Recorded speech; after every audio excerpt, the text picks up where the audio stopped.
નમસ્કાર, મંતવ્ય ન્યૂઝમાં આપનું સ્વાગત છે. હું છું કુંજ. મેટ્રો ન્યૂઝમાં નજર કરીશું મહાનગરોની મહત્વપૂર્ણ ખબરો પર. સૌપ્રથમ સમાચાર અમદાવાદથી સામે આવી રહ્યા છે, જ્યાં દીપડાની ખાલ અને નખના રેકેટનો પર્દાફાશ થયો છે. ડીઆરઆઈ અને સીબીઆઈ ક્રાઇમ ગુજરાતની માહિતીને આધારે કાર્યવાહી કરી છે. 2 ખાલ અને 18 નખ કબજે કરવામાં આવ્યા છે. રાજસ્થાનના રાજસમંદમાં કાર્યવાહી કરવામાં આવી. 5 લોકોની ધરપકડ પણ કરવામાં આવી છે. આ મામલે વેચનાર તેમજ ખરીદનારની ધરપકડ કરવામાં આવી છે. રાજસ્થાન ફોરેસ્ટ વિભાગે આ મામલે કાર્યવાહી શરૂ કરી છે. 2 ખાલ તેમજ 18 નખ કબજે કરવામાં આવ્યા છે. રાજસ્થાનના રાજસમંદમાં કાર્યવાહી કરવામાં આવી. 5 લોકોની ધરપકડ કરવામાં આવી છે. આ મામલે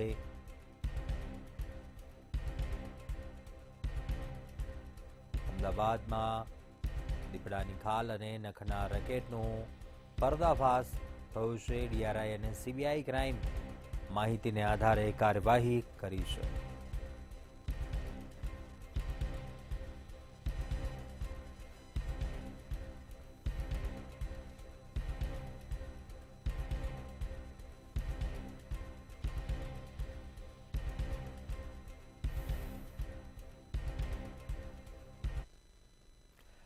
આગળ અન્ય મહત્વપૂર્ણ સમાચાર પર નજર કરીએ. ભાવનગર એસઓજી અને વર્તેજ પોલીસે સપાટો બોલાવ્યો છે.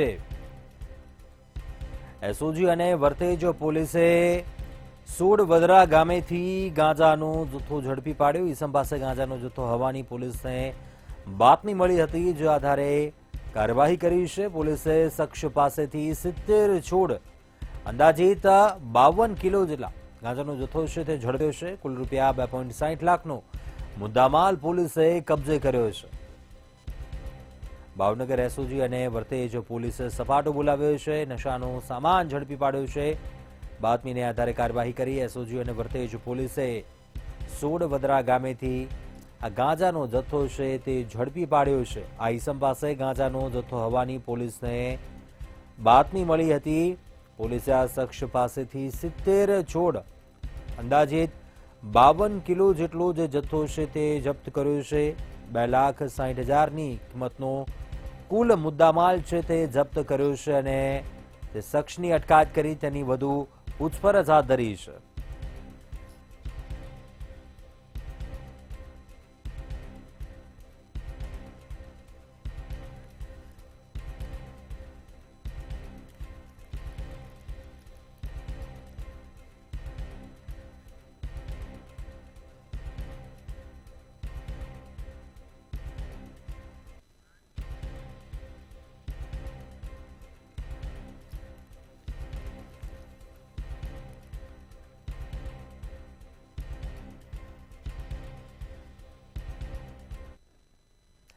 આગળ અન્ય મહત્વપૂર્ણ સમાચાર સામે આવી રહ્યા છે, તેના પર નજર કરીએ. 8 ગુજરાતી સહિત 139 હસ્તીઓને પદ્મ પુરસ્કાર મળશે.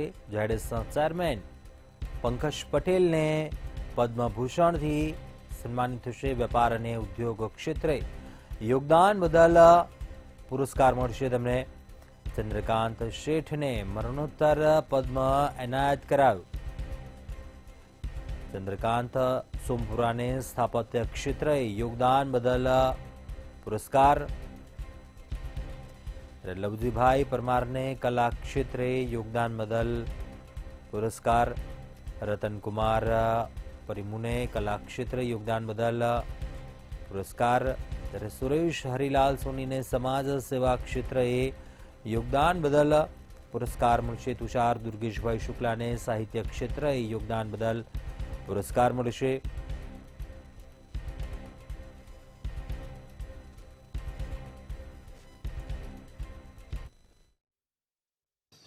સરકારશ્રી તરફથી મને વણાટ ક્ષેત્રે પદ્મશ્રી એવોર્ડ માટે સિલેક્ટ થયો છું. જે અમારું કામ છે વણાટ કામ એને ઉજાગર માટે જે મહેનત કરી એ બદલ મને સરકારશ્રીએ પદ્મશ્રી એવોર્ડ માટે એનાયત કરી એ બદલ ખૂબ આભાર માનું છું એમનો. લોકોને આથી મળશે, આથી મને અને મારા કારીગરો અને વ્યક્તિઓને આને પ્રેરણા મળશે આ કલાની. સ્થાનિક સ્વરાજ્યની ચૂંટણીઓ જાહેર થઈ ગઈ તો બીજી તરફ હજુ પણ ભારતીય જનતા પાર્ટીના જિલ્લાના શહેર પ્રમુખોના નામોની જાહેરાતનું કોકડું ઉકેલાયું નથી. ભાજપ પણ સ્થાનિક સ્વરાજ્યની ચૂંટણીઓ જીતવા માટે ઓબીસી અનામત સાથે આ વખતે 95% બેઠકો જીતે તેવો દાવો કરવામાં આવ્યો છે અને તેની રણનીતિ પણ તૈયાર કરવામાં આવી છે. ભાજપમાં આવનાર સમયમાં આ કાર્યવાહી પણ ખૂબ જ ઝડપથી પૂરી કરી દેવામાં આવશે અને આવતા સપ્તાહે જ ભાજપ પાર્લામેન્ટરી બોર્ડની મહત્વની બેઠક મળશે, જેમાં તમામ ગૂંચવાડા દૂર થાય તેવી શક્યતાઓ સેવાઈ રહી છે.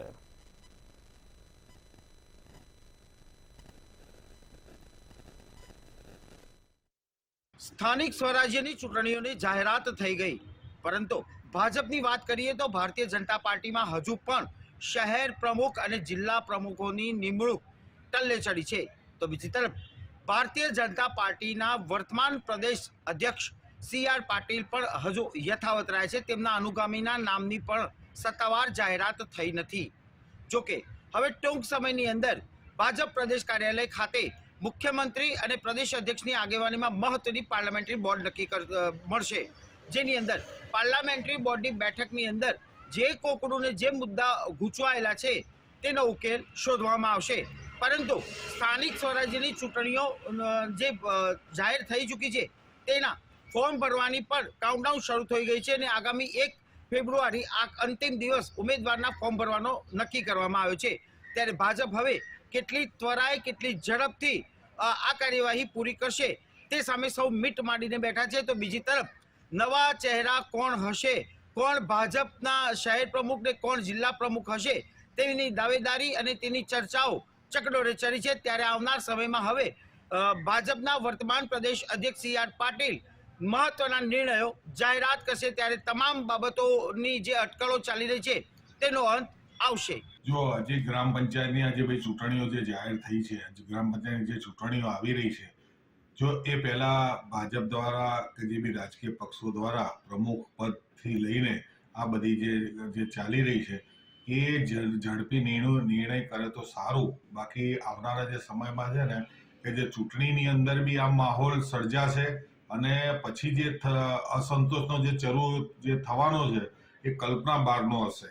બીજો વિરોધનો વંટોળ બી થવાનો છે, કારણ કે 2 મહિનાથી મુદત પે મુદત તારીખ પે તારીખ જે પડી રહી છે તેમાં ઘણા લોકો અત્યારે આ ભાજપથી અંદર ખાને જે વિમુખ થઈ રહ્યા છે. આગામી સ્થાનિક સ્વરાજ્યની ચૂંટણીઓ આવી રહી છે ત્યારે દરેક જિલ્લાઓમાં નવા ભાજપના ચહેરાઓ આવે તે જરૂરી છે. ઘણા બધા નવા ચહેરાઓ જે યુવાનો છે એ પણ આ પસંદગીમાં પોતાનું નામ આવે એવું ઈચ્છી રહ્યા છે. નવા ચહેરાઓને સ્થાન મળશે કે પછી સિનિયર નેતાઓ એનું સ્થાન લેશે કે પછી આંતરિક જૂથબંધી છે એમાંથી એ બહાર આવીને આ ચૂંટણીઓમાં પક્ષને લાભ થાય એવો કોઈ પક્ષ નિર્ણય લેશે તે જોવું રહ્યું.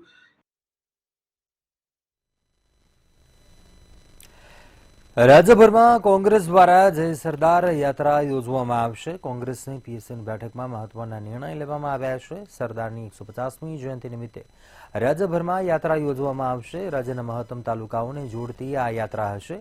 આ સાથે જ બારડોલી, કરમસદ, નડિયાદ સહિતની જગ્યાઓ ઉપર વિશેષ કાર્યક્રમ યોજવામાં આવશે. રાજ્યમાં થઈ રહેલ ડિમોલિશન અંગે કોંગ્રેસ દ્વારા દેખાવો કરવામાં આવશે તેમજ નોટિસ વગર તોડાઈ રહેલ ડિમોલિશન અંગે વિરોધ નોંધાવશે.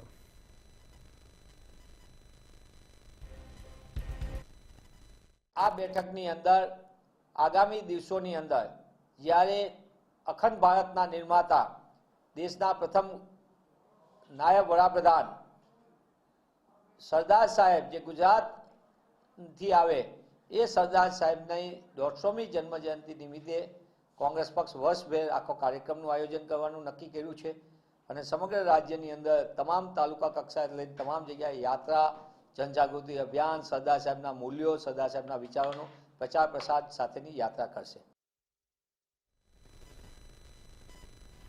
રાજકોટના સ્માર્ટ સિટીમાં 2.93 લાખ ચોરસ મીટરમાં 40 કરોડના ખર્ચે અટલ સરોવર બનાવવામાં આવ્યું છે. અટલ સરોવરમાં માત્ર લેઝર શો, ફૂડ કોર્ટ અને બાળકો માટે રમવાના હિંચકા, લપસ્યા સિવાય જેના માટે અટલ સરોવરનું નિર્માણ કરવામાં આવ્યું છે તે ટોય ટ્રેન, સોલાર બોટ છેલ્લા 5 મહિનાથી બંધ અવસ્થામાં છે. સહેલાણીઓ પણ પૂરતા મનોરંજનના સાધનોને લઈને નારાજગી વ્યક્ત કરી છે. અમે અહીંયા રાજકોટ અટલ સરોવરમાં ફરવા માટે આવ્યા છીએ. ખૂબ જ સુંદર જગ્યા છે, ફરવાલાયક છે, આમ પ્રવાસન માટે ખૂબ જ વિકસિત થાય તેવી છે, પરંતુ થોડીક વસ્તુઓ અહીંયા ખૂટે છે, જેમ કે ટ્રેન, પછી અહીંયા અટલ સરોવર છે એમાં બોટિંગ થઈ જાય તો પણ સારી બાબત છે. પણ આ મોટી મોટી તંત્રને અને ભાજપના શાસકોએ વાત કર્યા સિવાય કાંઈ કર્યું જ નથી. આપ પણ હાલ જોઈ શકો છો, અત્યારના પણ બધી રાઇડો બંધ છે. લોકો ફરવા ક્યાં જાય? રાજકોટ એટલું ડેવલપ થઈ રહ્યું છે અને આ લોકો એમ કહે છે અમે વિકાસ વિકાસ વિકાસ. એના પાછા જે અટલ સરોવરના જે નિયમ છે એ કડકમાં કડક બનાવ્યા છે, એટલે કોઈ લોકો રાઇડવાળા પણ આવતા નથી. ખરેખર આમાં હળવા નિયમો બનાવવા જોઈએ તો લોકો લાભ લઈ શકે ને રાજકોટની જનતા જે બધા જે ભૂલકાઓ છે એ પણ લાભ લઈ શકે, એટલે તદંતરે નિષ્ફળ ગયું છે. આ બારામાં પણ અમે મ્યુનિસિપલ કમિશનરને પણ રજૂઆત કરવામાં આવશે. સુરતમાં ખંડણીના કેસમાં ભાજપના કાર્યકર્તા લલિત ડોંડા અને અલ્પેશ ડોંડા વિરુદ્ધ ફરિયાદ દાખલ થઈ છે. સરથાણા પોલીસ સ્ટેશનમાં ગુનો દાખલ કરી અલ્પેશની ધરપકડ કરાઈ છે. અલ્પેશની ધરપકડ બાદ તેને રિકન્સ્ટ્રક્શન માટે ઘટનાસ્થળ ઉપર લઈ જવાયો હતો. બંને લોકોને બ્લેકમેલ કરી તેમના વિડીયો વાયરલ કરી આ બંને ભાઈઓ પૈસા પડાવતા હતા. લલિત પર 12 ગુના અને અલ્પેશ પર 8 ગુનાઓ અગાઉ નોંધાઈ ચૂક્યા છે. અલ્પેશ ડોંડા અને લલિત ડોંડા આ બંને ભાઈઓએ અલગ અલગ લોકોને સાથે રાખી ગેંગો બનાવી અને સરથાણા પોલીસ સ્ટેશન ઉપરાંત સુરતના અલગ અલગ પોલીસ સ્ટેશનમાં લોકોને ધાકધમ તંત્રના આંટીઘૂંટીમાં ફસાવી દેવાના, એની આબરૂને રેપ્યુટેશનને ખરાબ કરવાના ધાકધમકી આપી અને પૈસા ઉઘરાવતા હતા. અલગ અલગ છે ને હાલ સરથાણા પોલીસમાં 3 ગુનાઓ દાખલ થયેલા છે. ઉપરાંત આ બંને ભાઈઓ વિરુદ્ધ એક વિરુદ્ધ 12 ગુના છે ને એક ભાઈ વિરુદ્ધ જે છે 8 ગુના અગાઉ પણ દાખલ થયેલા છે. આણંદની આનંદાલય સ્કૂલમાં એબીવીપી દ્વારા શાળામાં રામધૂન બોલાવીને ધરણા યોજી હોબાળો કર્યો હતો. આનંદાલય સ્કૂલ પ્રિન્સિપાલ સામે એબીવીપી દ્વારા વિવિધ મુદ્દે સવાલ ઉઠાવ્યા હતા. જુનિયર કેજીમાં પ્રવેશ પ્રક્રિયાનો એબીવીપીએ વિરોધ નોંધાવ્યો હતો. સ્કૂલ પ્રશાસન દ્વારા પોલીસને જાણ કરાતા પોલીસે ઘટનાસ્થળે પહોંચી પોલીસે એબીવીપીના 25થી વધુ કાર્યકરોની અટકાયત કરી હતી.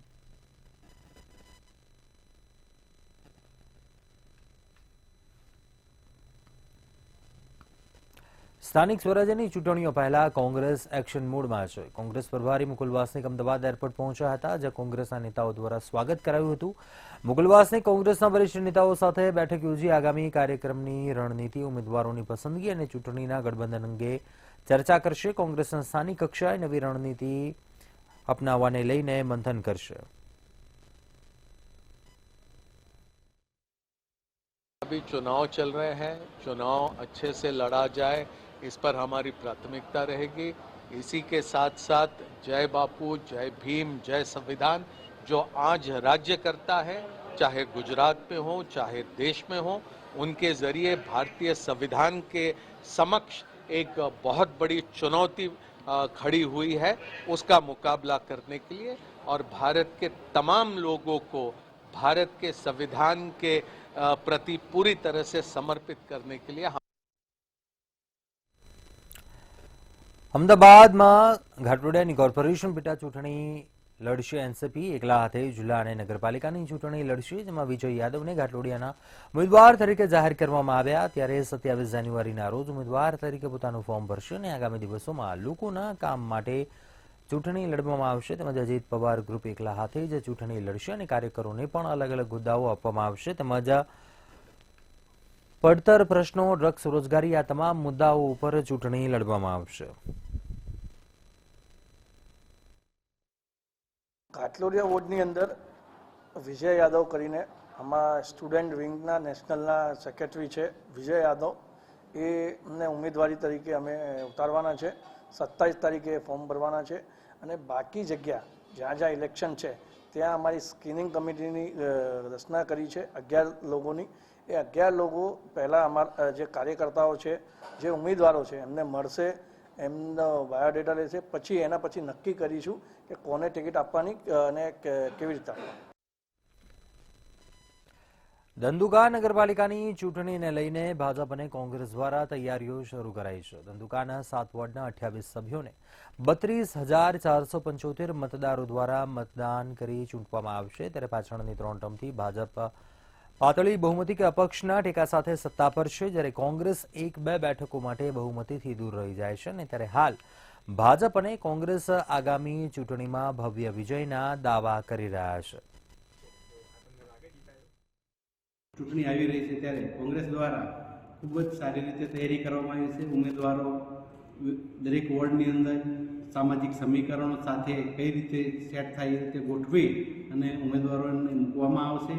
અને કોંગ્રેસ દ્વારા પ્રજાહિતના જે કાર્યો છે, ધંધુકાને લક્ષ્યમાં રાખીને, ધંધુકામાં મહત્ત્વનો પ્રશ્ન હોય તો પાણીનો છે, રોડ રસ્તાના છે, ભૂગર્ભ ગટરના છે, એ તમામ મુદ્દાઓને ધ્યાને લઈ અને ચૂંટણી મેદાનમાં કોંગ્રેસ ઉતરશે. ધંધુકા નગરપાલિકાની ચૂંટણી આવી રહી છે. એમાં ભાજપ માટે જ્યારે જાહેરાત થાય એટલે તૈયારી જ હોય. ભાજપ હંમેશના માટે સંસદની ચૂંટણી હોય, ધારાસભાની હોય, લોકસભાની હોય કે તાલુકા પંચાયત, જિલ્લા પંચાયતની હોય કે નગરપાલિકાની હોય, અમારી તૈયારી જ હોય છે. એટલે અમારા માટે કોઈ અઘરી બાબત નથી. આ વખતે અમે સારામાં સારી સીટો ધંધુકામાંથી લાવવાના છીએ અને નગરપાલિકા બનાવવાના છીએ.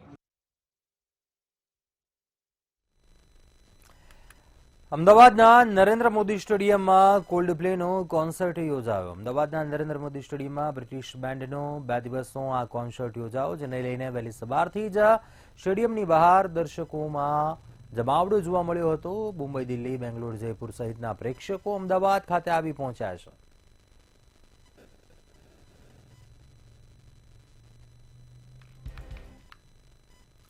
વડોદરામાં મધમાખીના ઝુંડે હાઈસ્કૂલમાં આતંક મચાવ્યા હોવાનું સામે આવ્યું. વાઘોડિયાની એનજી શાહ હાઈસ્કૂલ ખાતે મધમાખીએ આતંક મચાવતા લોકોમાં અફરાતફરીનો માહોલ સર્જાયો. સ્કૂલ છૂટવાના સમયે મધમાખીઓએ વિદ્યાર્થીઓને ડંખ માર્યા હતા. રસ્તા પરથી પસાર થતા લોકોએ પણ મધમાખીઓએ ડંખ માર્યા હોવાનું સામે આવ્યું છે. ત્યારે ઇજાગ્રસ્ત થયેલા લોકોને સારવાર માટે હોસ્પિટલ ખસેડાયા હતા.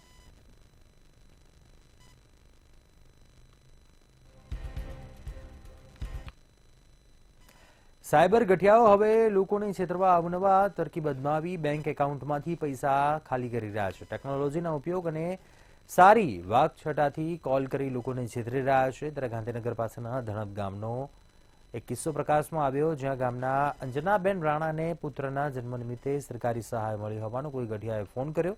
ગૂગલ પે મારફતે સહાયની રકમ મોકલવાને બહાને લિંક મોકલી અને ત્યારબાદ ભોગ બનેલા મહિલાના ખાતામાંથી 4,498 રૂપિયા ઉપડી ગયા. ત્યારે સાયબર ક્રાઇમ સેલ દ્વારા હવે આવા ગઠિયાઓને પકડવા માટે તજવીજ હાથ ધરવામાં આવી છે.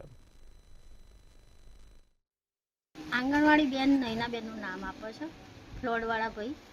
એમાં વ્યક્તિનું જે લાભાર્થી છે એમનો આધાર કાર્ડ નંબર કહે છે અને પછી આધાર કાર્ડ નંબર પછી કે ઓટીપી આપો ને ફોન પ્લે તમે વાપરો છો કે નહીં એવું બધું પૂછો. પછી ફોન પ્લે વાપરતા હોય એમનો ઓટીપી નંબર ને એવું બધું આપો. મારા ભાભીના બાબાનો જન્મ થયો છે તો એમને જે મળવા પાછળ આંગણવાડીમાંથી એવું કોલ આવ્યું હતું ત્યાંથી ડીએમ ઓફિસથી કે આંગણવાડીમાંથી તમને 13,000 રૂપિયા મળવા પાછળ છે સરગરકામાં. તો પછી એમને કીધું કે તમને આ પૈસા મળ્યા છે એટલે મેં ના પાડી. તેથી તમને તો પછી ઓનલાઈન પેમેન્ટ કરી દઈએ છીએ એમને. તો પછી મારા જોડે ગૂગલ પે ચાલુ કરાવ્યું અને એમને રિક્વેસ્ટ મોકલી ઓટો પેની. તો મેં પે કર્યા તો મારામાંથી 4,498 રૂપિયા કપાઈ ગયા. પછી ફરી બી એમને રિક્વેસ્ટ મોકલી તો 70,000ની રિક્વેસ્ટ હતી એટલે મેં એક્સેપ્ટ કરી નહીં. એટલે મને તો ખ્યાલ આવી ગયો કે આ ફ્રોડ છે એટલે પછીથી બીજી રિક્વેસ્ટ એક્સેપ્ટ નથી કરી અને તાત્કાલિક પછી મારા ખાતામાં જે બેલેન્સ હતું એને લોક કરાવી દીધું. સુરત શહેરમાં શ્વાન પાળવા મુદ્દે બબાલ થઈ હતી કે જ્યાં લીંબાતના મારુતિનગરમાં શ્વાન બાબતે મારામારી પણ થઈ. આ મામલે શ્વાન બાબતે મહિલાઓ વચ્ચે મારામારી થઈ. લીંબાદ પોલીસ સ્ટેશનની હદનો આ બનાવ છે. તેમજ મારામારીનો વિડીયો પણ સોશિયલ મીડિયા પર વાયરલ થઈ રહ્યો છે.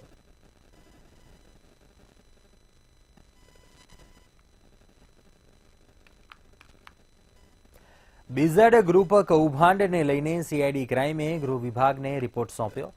મહાઠગ ભૂપેન્દ્ર ઝાલાની સંપત્તિ જપ્ત કરવા કાર્યવાહી કરવામાં આવશે. સીઆઈડી ક્રાઇમે કૌભાંડી ભૂપેન્દ્ર ઝાલાની 32 મિલકતો, 3 કાર અને 18 બેંક ખાતાની વિગતો પણ ગૃહ વિભાગને સોંપી.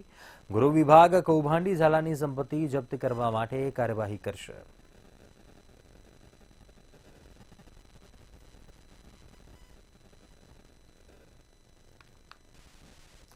અમદાવાદના બગોદરા હાઈવે પરથી પસાર થઈ રહેલા એક ટ્રકમાં ચેકિંગ કરતા તેમાંથી ગાંજાનો જથ્થો ઝડપાયો. પોલીસને ટ્રકમાંથી 102 કિલો ગાંજો ઝડપી પાડ્યો હતો. ઉપરાંત બગોદરા પોલીસે એક આરોપીની ધરપકડ કરી. ઓરિસ્સાથી ટ્રકમાં ગાંજો ગુજરાત આવ્યો હોવાની વાત પણ સામે આવી છે. પોલીસે 10.24 લાખના ગાંજા સહિત 25 લાખનો મુદ્દામાલ જપ્ત કર્યો.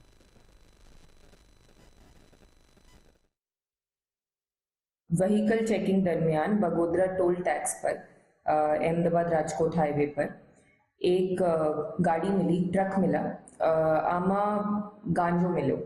तो ये गांजा करीब 102 किलो का पाया गया है तपास के बाद और गांजा कंफर्म कर लिया गया है एफएसएल के दौरान. इसकी कीमत 10 लाख रुपए, अराउंड 10 लाख रुपए का सीजर किया है. पीएसआई चावड़ा साहब बगोदरा में, उनकी टीम ने अच्छा व्हीकल चेकिंग का ये एक एग्जाम्पल है कि हमने सतत व्हीकल चेकिंग के दौरान ये गांजा पकड़ा है बिना किसी इंफॉर्मेशन के. અમદાવાદના વિઝા કન્સલ્ટન્ટે પંજાબના વ્યક્તિને 91 લાખનો ચૂનો લગાવ્યો હોવાનું સામે આવ્યું. અમદાવાદના યુરેનસ એજ્યુકેશન એન્ડ ઇમિગ્રેશનના સંચાલકે તેમની સાથે છેતરપિંડી કરી. મોહિત દેસાઈ નામના વ્યક્તિએ વિશ્વાસમાં લઈને વ્યક્તિ દીઠ 18.50 લાખ નક્કી કરી 5 વ્યક્તિને બ્રિટન મોકલવાનું નક્કી થયું હતું. 91.70 લાખ ટુકડે ટુકડે આપ્યા. ફરિયાદી નવપ્રીત સિંઘે આ મામલે પંજાબના ભટિંડામાં ફરિયાદ નોંધાવી છે.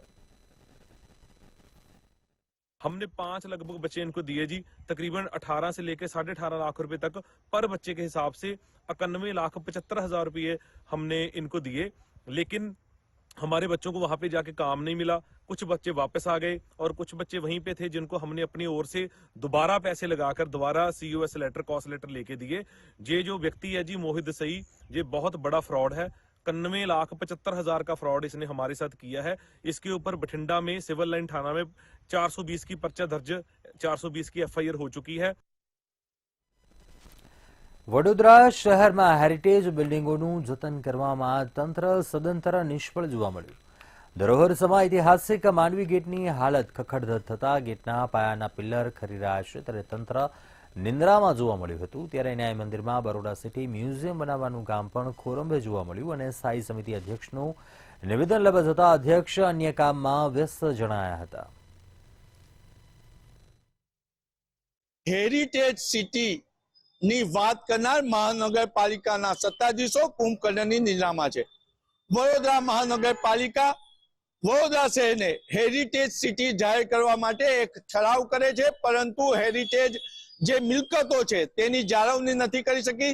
ન્યાય મંદિર જાહેર શૌચાલય બની ગયું છે તો વડોદરાની મધ્યમાં આવેલું માંડવીના ગેટના પિલ્લર ખરી રહ્યા છે. આપ સ્ક્રીન પર જોઈ રહ્યા છો કે આ માંડવી ગેટના પિલ્લર છે, એની શું ખસ્તા હાલત થઈ છે. અહીંયા સ્માર્ટ સિટીના નામે કરોડો રૂપિયાની વાત કરવામાં આવે છે. ગૌરવ પથના નામે આપ જોઈ શકો છો, ગૌરવ પથના નામે એક રોડ પર બીજી વખત રોડ બનાવી અને કરોડો રૂપિયાનો ભ્રષ્ટાચાર કરવામાં આવે છે. ત્યારે માંડવીનો હેરિટેજ બિલ્ડિંગ જે રાજા વિક્રમાદિત્ય સાથે ઇતિહાસ જોડાયેલો છે એના પિલ્લરના કાંગરા ખરી રહ્યા છે. પૂર્વ કાઉન્સિલરે વારંવાર રજૂઆત કરી છે, પરંતુ ભ્રષ્ટાચારી તંત્ર કુંભકર્ણની નિંદ્રામાંથી જાગી નથી રહ્યું. આપણે મિનલ ગોયલ સાથે વાત કરીશું. બેન, તમે કોર્પોરેટર હતા, પત્ર લખ્યો હતો, પરંતુ તંત્ર કુંભકર્ણની નિંદ્રામાં છે, શું કહેશો? સાચી વાત છે તમારી કે હું કોર્પોરેટર હતી ત્યારે મેં પત્ર લખ્યા હતા, પણ ત્યારથી લઈને આજ દિન સુધી હજી એક પણ કામ કરવામાં આવ્યું નથી. જ્યારે ગુજરાતના CM કરોડો રૂપિયા આપવાની વાત કરતા હોય છતાં પણ કામના નામે આપણે ફક્ત પેપર વર્ક હોય ને ઝીરો હોઈએ તો એ કરોડો રૂપિયાનું ક્યાં જશે, કેવી રીતે જશે એનો પણ કોઈ હિસાબ કોઈ આપી નથી શકતું. અહીંયા હેરિટેજ બિલ્ડિંગની વાત કરીએ તો ન્યાય મંદિરની વાત કરીએ તો ન્યાય મંદિર આજે જોઈ શકીએ છીએ કે જાહેર શૌચાલય તો થઈ જ ગયું છે, પણ જોડે જોડે ત્યાં એટલું બધું ન્યુસન્સ છે અને પાર્કિંગ પ્લોટ બનાવી દેવામાં આવ્યો છે. તો એની માટે ફક્ત ને ફક્ત આ સત્તા પર બેઠેલા વ્યક્તિઓ અને જે તે વોર્ડના અધિકારીઓ અને ત્યાં સુધી કે બાંધકામ શાખાના અધિકારીઓ પણ જવાબદાર છે, કારણ કે આ જવાબદારી એમની આવે છે કે ગેરકાયદેસર બાંધકામો દૂર કરવાની જવાબદારી પણ એમની છે. એટલે એક બાજુ હેરિટેજ સિટીની વાત કરવામાં આવે, પરંતુ હેરિટેજ બિલ્ડિંગોને જાળવવામાં તંત્ર મહાનગરપાલિકાનું હોય કે પુરાતત્વ વિભાગનું હોય એ નિષ્ફળ નીવડ્યું છે. કેમેરામેન કેતન સિંધે સાથે નિલેશ બ્રહ્મભટ્ટ, મંતવ્ય ન્યૂઝ, વડોદરા.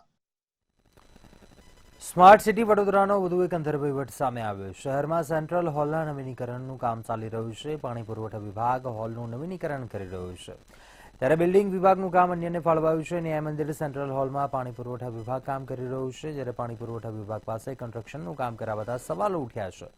હોલ નવીનીકરણની દરખાસ્ત પણ પાણી પુરવઠા વિભાગ દ્વારા મોકલાઈ છે અને પાણી પુરવઠા વિભાગ દ્વારા સ્થાયી સમિતિમાં દરખાસ્ત મોકલાઈ છે.